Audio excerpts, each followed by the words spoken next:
Hey guys, Tech Convention with the video for you guys. In today's video, I'm going to show you how to change your iPhone name on the latest iOS version. So let's get started. So every iPhone by default is just named iPhone, which is tricky whenever you're trying to maybe AirDrop something or have your hotspot on and you can't identify which is your iPhone.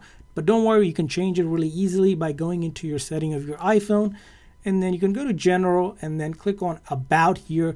Now there's an option in this page for a name right here. If you click on it, as I mentioned, by default, all iPhones are just called iPhone. So if you want to change this, you can just simply type whatever you want the custom name to be. So you can say XYZ or whatever your iPhone name is. So it just not is iPhone, XYZ iPhone, whatever it is, and hit that done option right here. And now we have changed our iPhone's name, maybe your name and the iPhone name, whatever it is.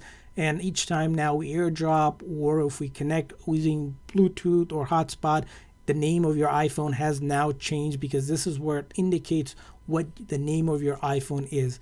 So that's how you do it. I hope this video is helpful. If so, please consider hitting that like and subscribe button for more tips and tricks for your iPhone and other iOS devices. See you guys next time.